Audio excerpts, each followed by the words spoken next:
ನಾಲಿಗೆ ಬಗ್ಗೆ ಮಾತಾಡ್ತಾ ಇದೆ. ಎಷ್ಟು ಜನ ನಾಲಿಗೆ ಇದೆ ಎಲ್ಲರೂ ಇದೆಲ್ಲ. ಕೆಲವರು ಜಗಳದಲ್ಲಿ ಹೇಳ್ತಾರೆ ನಾಲ್ಕು ಪುಚ್ಚಿನ ಕೇಳ್ವಿಗೆ ಹಂಗೆಲ್ಲ ಜಗಳಗಳು ಮಾಡೋದು ನಾನು ನೋಡಿದ್ದೀನಿ. ಅದಕ್ಕೆ ನಾಲ್ಗೆ ಹಿಡಿದು ಮಾತಾಡ್ತಾರೆ. ನಾಲ್ಗೆ ಹಿಡಿದ್ರೆ ಮಾತಾಡಕ್ಕೆ ಆಗಲ್ಲ. ಆಗುತ್ತಮ್ಮ ನೋಡಿ, ಎಲ್ಲ ಟ್ರೈ ಮಾಡಿ ನಾಲ್ಗೆ ಹಿಡ್ಕೊಳ್ಳಿ. ನಾಲ್ಗೆ ಇರೋರು ನಾಲ್ಗೆ ಹಿಡ್ಕೊಳ್ಳಿ. ಕೆಲವ್ರು ನಾಲ್ಗೆನೇ ಇಲ್ಲ ಪಾಪ. ನಾಲ್ಗೆ ಹಿಡ್ಕೊಂಡು ಮಾತಾಡಿ, ಒಂದು ಮಾತನ್ನ ಮಾತಾಡಿ. ಆಗುತ್ತಾ? ಟ್ರೈ ಮಾಡಿ. ಆಗುತ್ತಾ? ಆಗಲ್ಲ. ಅವಾಗ ಸುಮ್ಮನೆ ಮಾತು. ಆದ್ರೆ ಈ ಭಕ್ತ ಏನ್ ಹೇಳ್ತಾ ಇದ್ದಾನೆ, ನನ್ನ ನಾಲಿಗೆಯನ್ನು ನಾನು ಏನ್ ಮಾಡ್ತಾ ಇದ್ದೀನಿ, ಪಾಪದ ಮಾತನ್ನು ಮಾತನಾಡದಂತೆ ನಾನು ಭದ್ರವಾಗಿ ಇಟ್ಕೊಳ್ತೀನಿ ಅಂತ ಹೇಳ್ಬಿಟ್ಟು, ದುಷ್ಟರ ಮುಂದೆ ನಾನು ಇರುವಾಗಲೂ ನನ್ನ ಬಾಯಿಗೆ ಕೊಕ್ಕಿ ಬ್ಲಾಕ್ ಮಾಡಿದ್ದೇನೆ. ನಾನು ಮೌನವಾಗಿದ್ದೇನು, ಒಳ್ಳೆಯದನ್ನಾದರೂ ಆಡದೆ ಸುಮ್ಮನೆ ಇದ್ದೇನು. ಆದರೆ ನನ್ನ ಸಂಕಟವು ಹೆಚ್ಚಾಗ್ತಾ ಇದೆ. ಅವನೇನ್ ಹೇಳ್ತಾ ಇದ್ದಾನೆ, ನಾನು ಮಾತಾಡಕ್ಕೆ ನನ್ನ ಬಾಯನ್ನು ತೆಗೆದಿರಾ, ನನ್ನ ನಾಲ್ಗೆಯಿಂದ ಮಾತನಾಡದಿರಾ ನಾನು ಹುಷಾರಾಗಿದ್ದೀನಿ. ಆ ಬಾಯಿಗೆ ನಾನು ಏನ್ ಮಾಡಿದ್ದೀನಿ, ಬೀಗ ಹಾಕಿದ್ದೀನಿ. ಆದ್ರೂ ನಾನು ಅದು ಸೈಲೆಂಟ್ ಆಗಿರೋದು ನನಗೆ ಏನಾಗ್ತಾ ಇದೆ, ಸಂಕಟವಾಗ್ತಾ ಇದೆ. ಏನಾಗ್ತಾ ಇದೆ? ಸಂಕಟವಾಗ್ತಾ ಇದೆ. ಒಬ್ಬ ಮನುಷ್ಯ ತನ್ನ ನಾಲ್ಗೆಯನ್ನು ಇಟ್ಕೊಂಡು ಸುಮ್ಮನೆ ಇರಕ್ಕಾಗಲ್ಲ ಅಂತ ಈ ಮಾತು ನಮ್ಗೆ ಹೇಳ್ತಾ ಇದೆ. ಏನ್ ಹೇಳ್ತಾ ಇದೆ? ಒಬ್ಬ ಮನುಷ್ಯ ನಾಲ್ಗೆ ಸುಮ್ಮನೆ ಇರಲ್ಲ. ಹಲ್ಲೆಲೂಯಾ. ಅವ್ನು ಮಾತಾಡ್ದಿರಾ, ನಾಲ್ಗೆಯಿಂದ ಮಾತಾಡ್ದಿರಾ ಇರಕ್ಕಾಗಲ್ಲ. ನಾಲ್ಗೆ ಇಲ್ಲ ಅಂದ್ರೆ ಮೂಕ. ನಾಲ್ಗೆ ಇಲ್ಲ ಅಂದ್ರೆ ಏನಾಗ್ತದೆ, ಮಾತಾಡಕ್ಕಾಗಲ್ಲ. ಅವನು ಬಾಯಿ ಇದ್ರೂ ಅವನು ಯಾಕಮ್ಮ ನಾಲ್ಗೆ ಇಲ್ದಿರ ಮಾತಾಡೋದು ನೋಡಿದ್ಯಾ ಯಾರನ್ನ? ಇಲ್ಲ. ಅವನು ಮೂಕ. Praise the Lord. ಈ ನಾಲ್ಗೆಯಿಂದ ಏನೆಲ್ಲ ತೊಂದರೆ ಆಗುತ್ತೆ ಅಂತಾನೆ ಹೇಳಕ್ ಬರ್ತಾನೆ ಇವನು. ಈ ನಾಲ್ಗೆಯಿಂದ ಪಾಪದ ಮಾತು, ಈ ನಾಲ್ಗೆಯಿಂದ ಇನ್ನೊಬ್ಬರನ್ನ ಚುಚ್ಚಿ ಹೇಳೋ ಮಾತು, ಈ ನಾಲ್ಗೆಯಿಂದ ಇನ್ನೊಬ್ಬರ ಬಗ್ಗೆ ಚಾಡಿ ಹೇಳೋದು, ಈ ನಾಲ್ಗೆಯಿಂದ ದೇಶಕ್ಕೆ ದೇಶನೇ ಜಗಳ ತಂದಿಟ್ಬಿಡ್ಬೋದು ಈ ನಾಲ್ಗೆಯಿಂದ. Price the lord. ಅದಕ್ಕೆ ಈ ಬೆಳಗ್ಗೆ ಸಮಯದಲ್ಲಿ ಇವತ್ತಿನ ಕೀರ್ತನೆ ಭಾಗದಲ್ಲಿ ನಮ್ಮನ್ನು ಈ ವಾಕ್ಯ ಎಚ್ಚರಿಸುತ್ತದೆ. ಏನು ಎಚ್ಚರಿಸುತ್ತೆ? ನೀನು ಇನ್ನೊಬ್ಬರೊಟ್ಟಿಗೆ ಮಾತಾಡುವಾಗ ನಿನ್ನ ನಾಲ್ಗೆಯನ್ನು ಭದ್ರವಾಗಿಟ್ಕೋ. ನಿನ್ನ ನಾಲ್ಗೆಯನ್ನು ಏನ್ ಮಾಡು, ಭದ್ರವಾಗಿಟ್ಕೋ. ಯಾಕಂದ್ರೆ ಅವನೇ ಹೇಳ್ತಾನೆ, ನಾನು ಮೌನವಾಗಿ ಇರೋಕ್ಕೆ ಕೂಡ ನನ್ನ ಕೈಯಲ್ಲಿ ಸಾಧ್ಯ ಇಲ್ಲ. ನಿನ್ನ ನೋಡಿ ಅವರು ಮಾತಾಡ್ತಾರೆ. ನಿನ್ನ ನೋಡಿ ಅವ್ರಿಗೂ ಕಾಲ್ ಬಂದ್ರೆ ಅವರು ಮಾತಾಡ್ತಾರೆ. Assistant pastor. ಅದಕ್ಕೆ ಈ ವಾಕ್ಯದಲ್ಲಿ ಹೇಳ್ತಾ ಇದ್ದೆ, ನೀನು ಮಾತಾಡ್ದಿರಾ ಇರೋಕ್ಕೂ ನಿನ್ ಕೈಯಲ್ಲಿ ಸಾಧ್ಯ ಇರಲ್ಲ. ಅವನು ಹೇಳ್ತಾ ಇದ್ದಾನೆ ನೋಡಿ, ಕೆಳಗಡೆ ಏನ್ ಹೇಳುತ್ತೆ, ನಾನು ಮೌನವಾಗಿದ್ದೇನು, ಒಳ್ಳೆಯದನ್ನಾದರೂ ಒಳ್ಳೆ ವಿಷಯ ಕೂಡ ಆಡದೆ ಸುಮ್ಮನೆ ಇದ್ದೆ. ಆದರೆ ನನಗೆ ಸಂಕಟ ಹೆಚ್ಚಾಗ್ತಾ ಇದೆ. ನನ್ನ ಕೈಯಲ್ಲಿ ಮಾತಾಡ್ದಿರಾ ಇರಕ್ಕಾಗಲ್ಲ. ಪ್ರತಿಯೊಬ್ಬರಲ್ಲಿ ಅಷ್ಟೇ, ಮಾತಾಡ್ದಿರಾ ಇರಕ್ಕಾಗಲ್ಲ. ಆದ್ರೆ ನಾವು ಏನ್ ಮಾತಾಡ್ತೀವಿ, ನಮ್ಮ ನಾಲ್ಗೆಯಿಂದ ಏನು ಹೊರಡುತ್ತೆ, ಆ ನಾಲ್ಗೆಯಿಂದ ಎಷ್ಟೆಲ್ಲ ಪ್ರಾಬ್ಲಮ್ ಆಗುತ್ತೆ ಅಂತ ಈ ಭಕ್ತ ಹೇಳಕ್ ಬರ್ತಾನೆ. ಇಲ್ಲಿ ನೋಡಿ, ಈ ವಾಕ್ಯ ಹೇಳುತ್ತೆ. ಕೀರ್ತನೆ 119:9 ಓದಿ.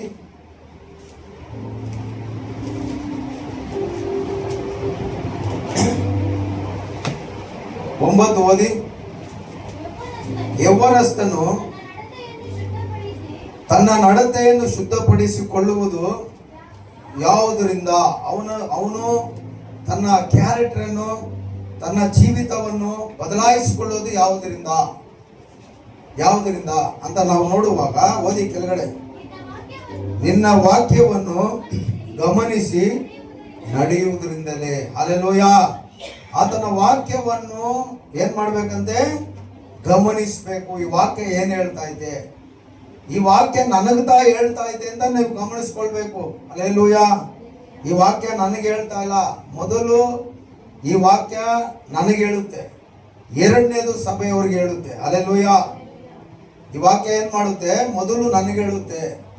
ಇವಾಗ ನಿನಗೆ ನಾನು ಕೈ ತೋರಿಸಿ 3 ಬೆರಳಿಂದ 2 ಬೆರಳಿಂದ ಹೀಗೆ ನಿಮಗೆ 2 ಬೆರಳಿಂದ ತೋರಿಸಿ ಹೇಳುವುದಾದರೆ ಈ 3 ಬೆರಳು ನನಗೆ ತೋರಿಸ್ತದೆ.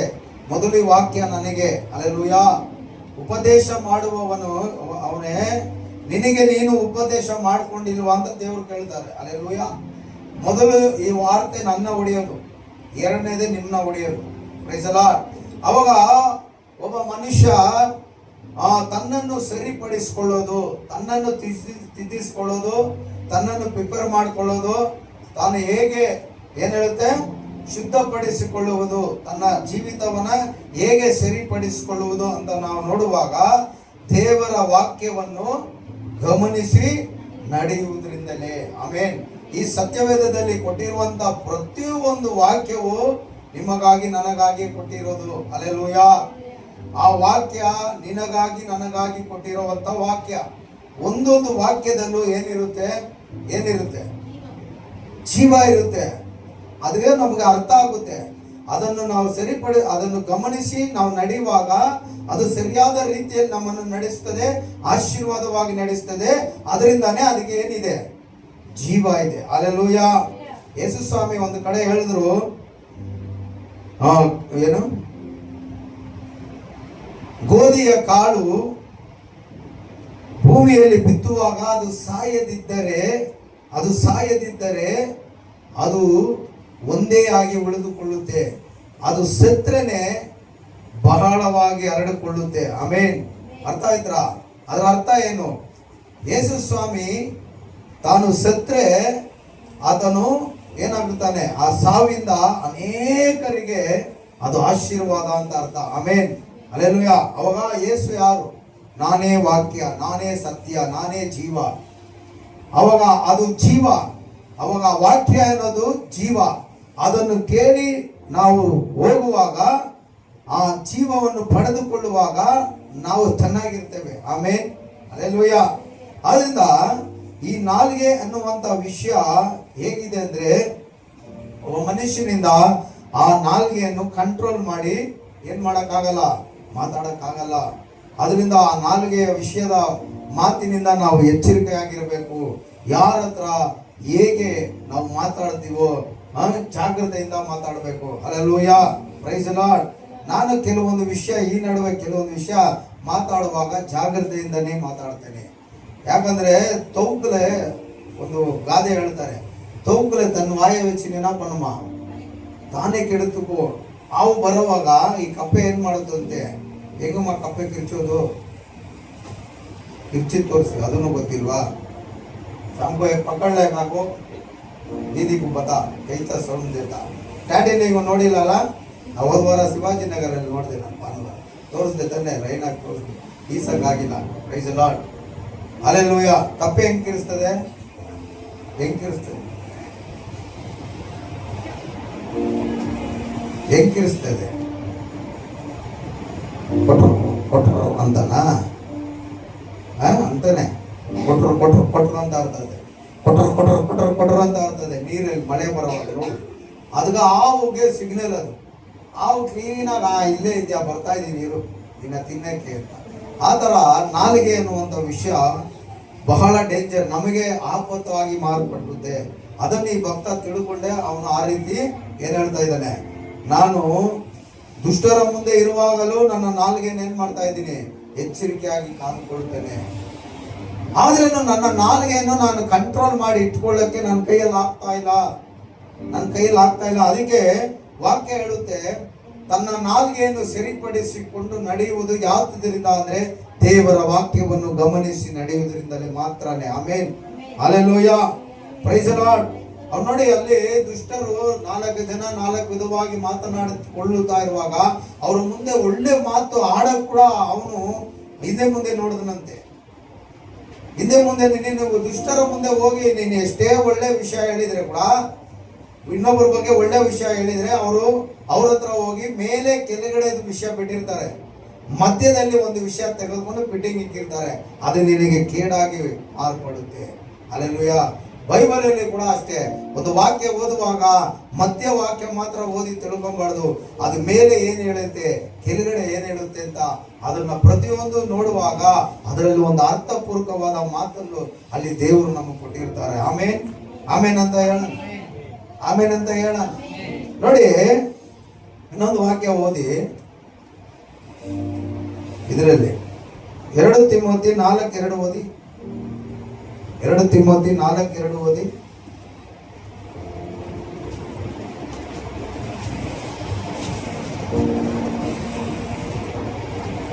4:2.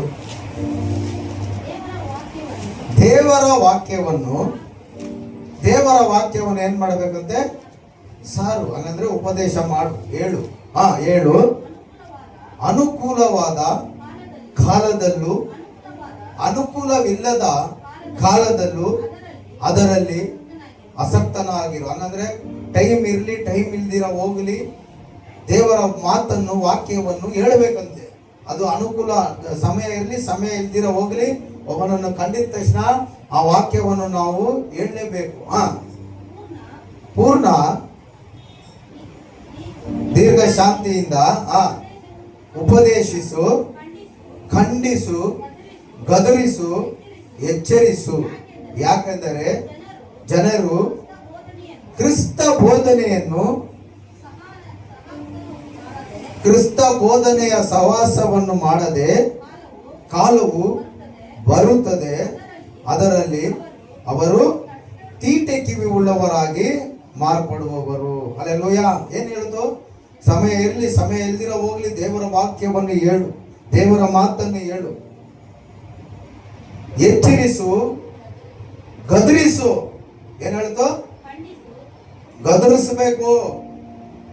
ಸಭೆಯಲ್ಲಿ ಕೆಲವೊಂದು ಕಾರ್ಯ ಸರಿಯಾಗಿ ಫಾಲೋ ಆಗಿಲ್ಲ ಅಂದ್ರೆ ಅದನ್ನ ಏನ್ ಮಾಡ್ಬೇಕಂತ ದೇವರು, ನಾನು ಹೇಳ್ತಾ ಇಲ್ಲ, ದೇವ್ರ ವಾಕ್ಯದಲ್ಲಿ ಏನಿತ್ತು ಅಂತ ಮಾತಾಡಿದ್ರಿ ನಾವು. ವಾಕ್ಯ ಯಾರಾಗಿದ್ರು? ಆದಿಯಲ್ಲಿ ವಾಕ್ಯವಿತ್ತು, ಆ ವಾಕ್ಯ ದೇವರ ಬಳಿಯಲ್ಲಿತ್ತು, ಆ ವಾಕ್ಯವೇ ದೇವರಾಗಿತ್ತು.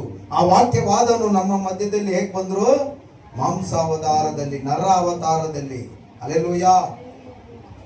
ಅವಾಗ ವಾಕ್ಯ ಅನ್ನೋದು ದೇವರು. ಆ ವಾಕ್ಯನ ನಾವೇನ್ ಮಾಡ್ಬೇಕಂತೆ? ಎಚ್ಚರಿಸಿ ಬೋಧಿಸಬೇಕು, ಖಂಡಿಸಿ ಬೋಧಿಸಬೇಕು. ಅಷ್ಟೇ ಇತ್ತಾ? ಎಚ್ಚರಿಸು, ಖಂಡಿಸಬೇಕು. ಹೀಗೆ ಈ ಸಿಸ್ಟಮ್. ಖಂಡಿಸು, ಆಮೇಲೆ ಗದರಿಸು. ಹಲೋ ಬಾ, ಇದು ಗದರಿಸು. ಸುಮ್ಮನೆ ಇರೋ ಮಕ್ಕಳನ್ನ ಗದರಿಸಕ್ಕಾಗುತ್ತಾ? ಮೆಸೇಜ್ ಕೊಡುವಾಗ ಹಿಂಗ್ ಹೋಗಿ ಅಲ್ಲಿ ಡಿಸ್ಟರ್ಬ್ ಮಾಡಿದ್ರೆ ಏನ್ ಮಾಡ್ಬೇಕು? ಗದರಿಸು, ಎಚ್ಚರಿಸು. ಅಪ್ಪ, ಇದು ದೇವರಿಗೆ ಇಷ್ಟ ಆಗಲ್ಲ, ಇದು ದೇವರಿಗೆ ಇಷ್ಟ ಆಗಲ್ಲ, ಸ್ವಲ್ಪ ಬೇಡ ಅಂತ ಎಚ್ಚರಿಸಬೇಕು. ಹಲ್ಲೆಲೂಯಾ. புரியுதாப்பா? எப்படின்னா போங்க அப்படின்னு ஒரு பாஸ்டர் என் பத்தி நீங்க யோசிக்காதீங்க, என்ன விட்டுருங்க. ஏன்னா நியாய தீர்ப்பு, ஊழியக்காரனுக்கும் நியாய தீர்ப்பு, என்ன கணக்கு வைக்காதீங்க. நீங்க போங்க பரலோகத்துக்கு, நீங்க போங்க. ஏன்னா சாமின்றவங்க எல்லாம் பரலோகத்துக்கு போக மாட்டாங்களோ. உன் நாமத்துல ஊழியம் செஞ்சேன், போக மாட்டேன். உன் நாமத்துல வியாதியை குணமாக்கினேன், போக மாட்டேன். உன் நாமத்துல பிசாசியை துரத்தி இருப்ப, ஆனா நீ போக மாட்டே. பிதாவின் சித்தத்தை செய்யாம இதெல்லாம் பண்ணா கூட அவன் சக்சஸ், ஆனா தேவனுடைய ராஜ்யத்துக்கு போக முடியாது. என்ன விட்டுருங்க, நீங்க குடும்பத்தோட போறத ட்ரை பண்ணுங்க. ட்ரெயின்ல போறதுக்கு முயற்சி பண்ணுங்க, முயற்சியில போங்க. அல்லேலூயா. அப்போ அங்க போகிறதுக்குன்னா இந்த வார்த்தையை நம்ம என்ன பண்ணோம்? ಏನ್ ಮಾಡಬೇಕು? ಹುಷಾರಾಗಿ ಜಾಗೃತಿಯಿಂದ ಆ ವಾಕ್ಯವನ್ನು ಗಮನಿಸುವುದಾದರೆ, ಆ ವಾಕ್ಯ ನಿನ್ನ ನಡತೆಯನ್ನು ಸರಿಪಡಿಸುವುದಾದರೆ ನೀನು ದೇವರ ರಾಜ್ಯಕ್ಕೆ ಪ್ರವೇಶ ಮಾಡ್ತೀಯ. ಹಲ್ಲೆಲೂಯಾ. Praise the Lord. ಆದ್ರಿಂದ ಆ ವಾಕ್ಯ ಹೇಳುತ್ತೆ, ನಿನ್ನ ನಾಲ್ಗೆಯನ್ನು ನೀನು ಏನ್ ಮಾಡಬೇಕು? ಹುಷಾರಾಗಿ ಇಟ್ಕೋ. ನೋಡಿ, ಕೀರ್ತನೆ 141:3 ಹೇಳುತ್ತೆ, ಯೆಹೋವನೇ ನನ್ನ ಬಾಯಿಗೆ ಕಾವಲಿರಿಸು, ನನ್ನ ತುಟಿಗಳೆಂಬ ಕದವನ್ನು ಕಾಯಿ. ಹಲ್ಲೆಲೂಯಾ. ಮನುಷ್ಯನನ್ನು ದುಃಖಪಡಿಸುತ್ತೆ, ದೇವರನ್ನು ಕೂಡ ದುಃಖಪಡಿಸುತ್ತೆ ನಾವು ಮಾತಾಡುವಂತ ಮಾತು. ಕೆಲವೊಂದು ಮಾತು, ಕೆಲವೊಂದು ಸಮಯದಲ್ಲಿ ನಾವು ಮಾತಾಡುವ ಮಾತು ಮನುಷ್ಯನನ್ನು ದುಃಖಪಡಿಸುತ್ತೆ, ದೇವರನ್ನು ದುಃಖಪಡಿಸುತ್ತೆ. ಐ ಆಮ್ ನಾಟ್ ಕಮ್ ಅಂದ್ರೆ ಏನಪ್ಪ ಅರ್ಥ? ಏನಪ್ಪ ಅರ್ಥ? இப்போ நான் ஒருத்தரை கூப்பிட்டு இருப்பேன், ஒருத்தரை வா சர்ச்சுக்கு கூப்பிட்டு இருப்பேன். அவங்க மெசேஜ் போட்டுறாங்க எனக்கு, ஐ எம் நாட் கம் அப்படின்னா என்னது அர்த்தம்? நான் வரமாட்டேன். எனக்கு அது எவ்வளவு துக்கமா இருக்கும். அதே மாதிரி கடவுள் அழைத்த தேவனுக்கும் எவ்வளவு துக்கமா இருக்கும். கொஞ்சம் யோசனை பண்ணி பாருங்க. துக்கமா இருக்குமா இல்லையாப்பா? நான் வரமாட்டேன்றவங்க யார் தெரியுமா? 1 கொரிந்தியர் 1ஆம் அதிகாரத்துல ஒரு வசனம் இருக்குது பாருங்க. நான் சர்ச்சுக்கு வரமாட்டேன்னு சொல்றவங்க எந்த கேட்டகரியில வராங்கன்னா, 1 கொரிந்தியர் 1ஆம் அதிகாரம் அதுல ஒரு வசனத்தை படிப்போம்.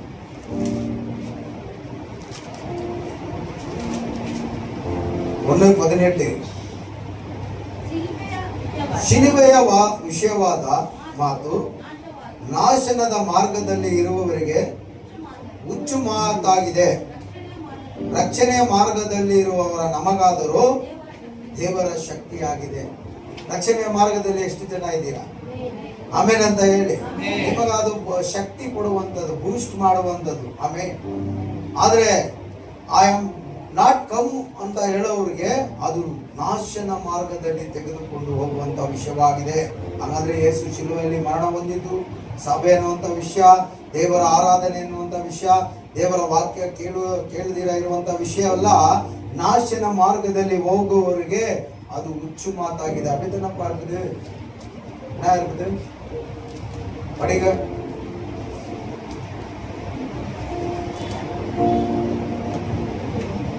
படிச்சிட்டீங்களா?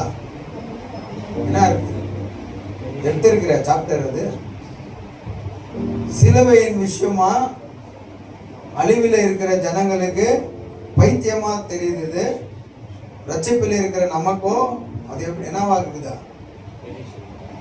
சக்தியா இருக்குது அன்று இருக்குதா? ஆமென். புரியுதுங்களா? Praise the Lord. புரியுதுங்களா? ஹல்லேலூயா. அப்போ அவங்களுக்கு இப்போ அவங்க நாசம் அடைகிறவங்க அது பைத்தியமா தெரிஞ்சதுனாக்கா அவங்களுக்காக பாரப்படுற கடமை நம்மளுது தான். ஆமென். வந்தா வரட்டும், வரலன்னா போட்டோம், அவங்களுக்காக தொடர்ந்து என்ன பண்ணப்பா? யாருக்காக? யாருக்காக? யார் மெசேஜ் அனுப்பிச்சிங்க? உனக்கா உங்க மம்மிக்கா? யார் மெசேஜ் அனுப்பிச்சிங்க? அவங்களுக்காக என்ன பண்ணோம்?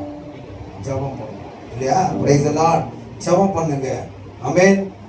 தேவனுடைய சித்தம் தான் வருவாங்க. பாருங்க, இந்த பக்தன் சொல்றான், என்னுடைய உதடான கதவை நீ என்ன பண்ண, காவலா இருந்து காப்பாத்து. ஆனா இதை வச்சுன்னு நான் என்ன பண்ண முடியல, சும்மாவே இருக்க முடியல. நான் என்ன பண்ண முடிய மாட்டேங்குது, ಸುಮ್ಮವೇ ಇರಕ ಮುಡಿಯ ಮಾಟುಗಿದೆ. பாருங்க, ಇಲ್ಲಿ ಜ್ಞಾನೋಕ್ತಿಗಳು 21, 23 ಹೇಳುತ್ತೆ, ನನ್ನ ಬಾಯಿಯನ್ನು ನಾಲಿಗೆಯನ್ನು ಕಾಯುವವನು, ತನ್ನ ಬಾಯಿಯನ್ನು ನಾಲಿಗೆಯನ್ನು ಕಾಯುವವನು ತೊಂದರೆಗಳಿಂದ ರಕ್ಷಿಸಿಕೊಳ್ಳುತ್ತಾನೆ. ಹಲ್ಲೆಲೂಯಾ.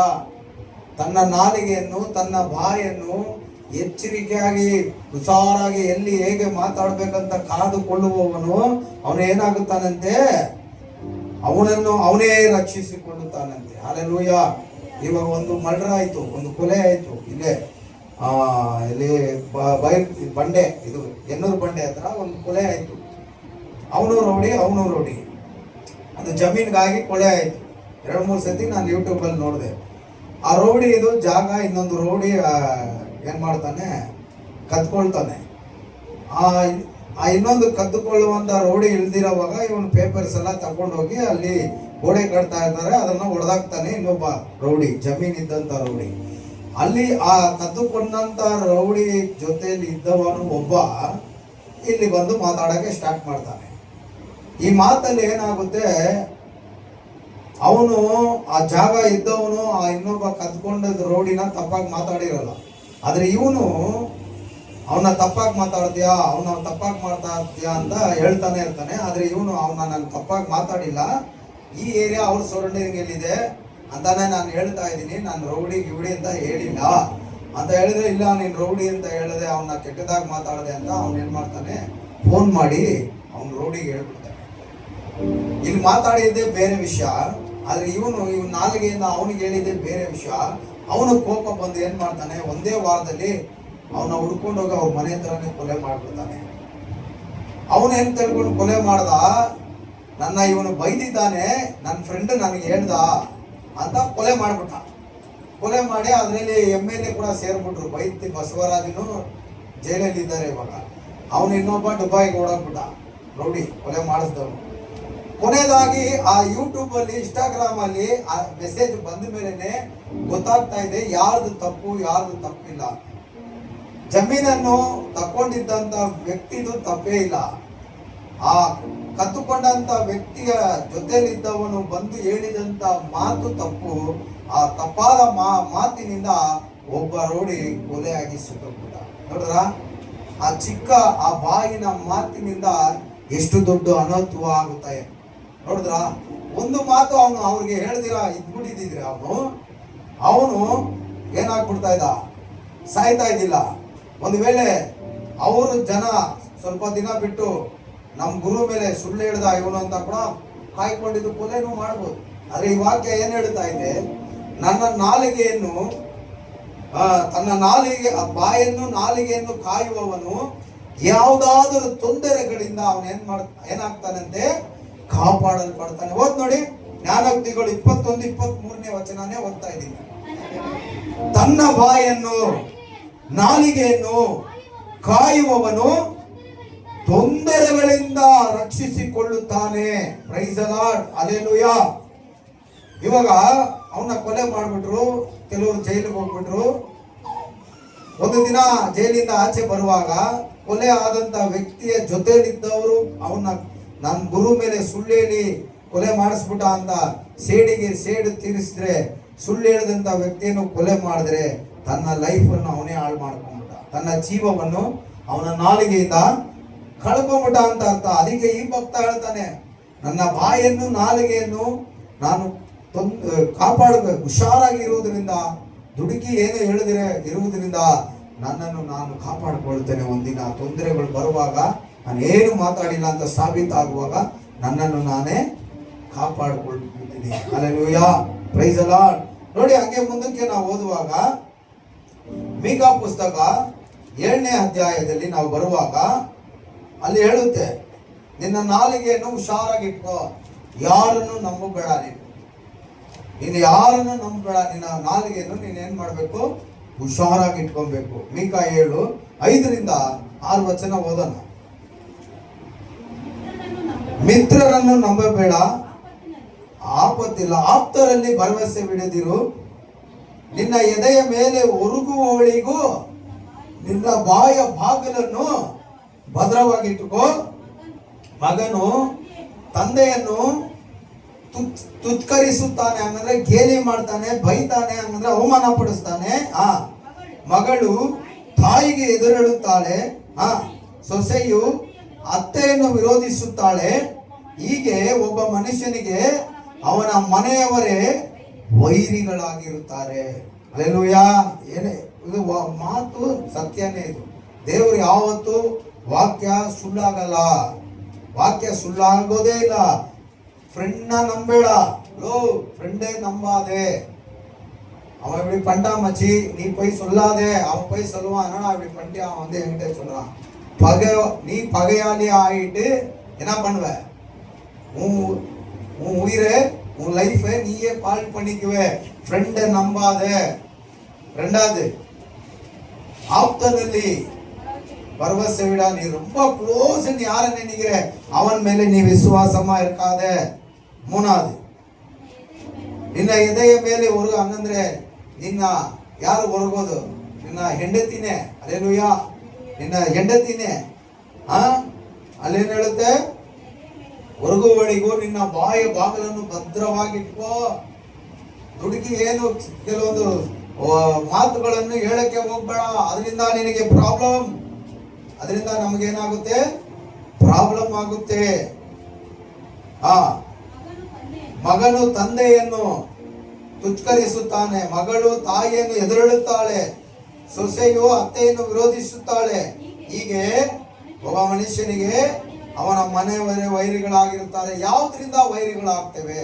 ನಾವು ನಮ್ಮ ಬಾಯಿಯ ಮಾತಿನಿಂದಲೇ ನಾವು ಒಬ್ಬರಿಗೊಬ್ರು ವೈರಿಗಳಾಗ್ಬಿಡ್ತೇವೆ. ಹಲ್ಲೆಲೂಯ. ನಮ್ಮ ಬಾಯಿ ಮಾತಿನಿಂದನೇ ಏನಾಗ್ತೇವೆ? ಒಬ್ರಿಗೊಬ್ರು ವೈರಿಗಳಾಗ್ಬಿಡ್ತೀವಿ. ಆದ್ರಿಂದ ನಾವು ಏನೇ ಮಾತಾಡಬೇಕಾದ್ರೂ ನಾವು ಎಚ್ಚರಿಕೆಯಿಂದ ಮಾತಾಡೋಣ. Praise the Lord. ಇನ್ನ ತುಂಬಾ ವಾಕ್ಯಗಳಿದೆ, ಅದೆಲ್ಲ ಹೇಳುವುದಾದರೆ ನಮ್ಗೇನಾಗಲ್ಲ, ಸಮಯ ಇರಲ್ಲ. ಹಲ್ಲೆಲೂಯ. ಯಾಕೋಬನ ಪುಸ್ತಕದಲ್ಲಿ ಹೇಳುತ್ತೆ, ಈ ನಾಲಿಗೆ ಎನ್ನುವುದು ಚಿಕ್ಕದಾಗಿರುತ್ತೆ, ಆದ್ರೆ ಇದು ದೊಡ್ಡ ಕಾರ್ಯಗಳನ್ನು ಮಾಡುತ್ತೆ. ಹಲ್ಲೆಲೂಯ. ಹಡಗು, ಬೋಟು ತುಂಬಾ ದೊಡ್ಡದು. ಕಪ್ಪಲ್ ನೋಡಿರ್ತೀರ, ಸಮುದ್ರದಲ್ಲಿ ತುಂಬಾ ದೊಡ್ಡದು. ಆದ್ರೆ ಗಾಳಿ ಬೀಸುವ ಅದು ಹೋಗ್ತಾ ಇರ್ತದೆ. ಆದ್ರೆ ಅದನ್ನು ಓಡಿಸುವವನು ತುಂಬಾ ಚಿಕ್ಕದಾಗಿರ್ತಾನೆ. ತನ್ನ ಮನಸ್ಸಿಗೆ ಬಂದ ಕಡೆ ಎಲ್ಲ ಅದನ್ನ ಓಡಿಸ್ತಾನೆ. ಅದೇ ರೀತಿ ನಮ್ಮ ದೇಹ ಎಲ್ಲ ದೊಡ್ಡದಾಗಿದ್ರೆ ಕೂಡ ಈ ನಾಲಿಗೆ ಅನ್ನೋದು ಚಿಕ್ಕದಾಗಿರುತ್ತೆ ನಮ್ಮ ಅಂಗಗಳಲ್ಲಿ. ಆದ್ರೆ ಇದು ದೊಡ್ಡ ಕಾರ್ಯಗಳನ್ನು ಮಾಡುವಂತ ವಿಷಯವಾಗಿರುತ್ತೆ. Praise the Lord. ಹಲ್ಲೆಲೂಯ. ದೊಡ್ಡ ಕಾರ್ಯಗಳನ್ನು ಮಾಡುತ್ತಂತೆ. ಆದ್ರಿಂದ ನಾವು ಏನ್ ಮಾಡ್ಬೇಕು? ಈ ನಾಲಿಗೆಗೆ ಕಡಿವಾಣ ಹಾಕ್ಬೇಕು ಅಂತ ಯಾಕೊಬ್ಬನು ಹೇಳ್ತಾನೆ. ಕಡಿವಾಣ ಅಂದ್ರೆ ಏನು? ಒಂದು ಕುದುರೆ ಗಾಡಿಯನ್ನು ಓಡಿಸುವವನು ಹಾಗೆ ಕುದುರೆ ಗಾಡಿಯನ್ನು ಆ ಕುದುರೆ ಮಖಕ್ಕೆ ಏನು ಹಾಕದಿರಾ, ಕಣ್ಣತ್ರ ಏನು ಅದಕ್ಕೆ ಪ್ಯಾಕಿಂಗ್ ಮಾಡದಿರಾ ಹಂಗೆ ಓಡಿಸಕ್ ಆಗಲ್ಲ. ಕಡಿವಾಣ ನೋಡಿರ್ತೀರಾ? ಕುದುರೆ ಓಡಿಸೋನು ಅದಕ್ಕೆ ಕೆಲವೊಂದು ಬೆಲ್ಟ್ ಎಲ್ಲ ಹಾಕಿ ಅದನ್ನ ಏನ್ ಮಾಡ್ತಾನೆ, ಅಲ್ಲಿ ಇಲ್ಲಿ ನೋಡಿದಿರಂಗೆ ಒಂದೇ ಸ್ಟ್ರೈಟ್ ಮಾರ್ಗದಲ್ಲಿ ನೋಡಿ ಓಡುವ ಹಾಗೆ ಅದಕ್ಕೆ ಕಡಿವಾಣ ಹಾಕ್ತಾನೆ. ಇಲ್ಲ ಅಂದ್ರೆ ಅದು ಅತ್ತ ಇತ್ತ ಹೋಗ್ಬಿಡ್ತದೆ.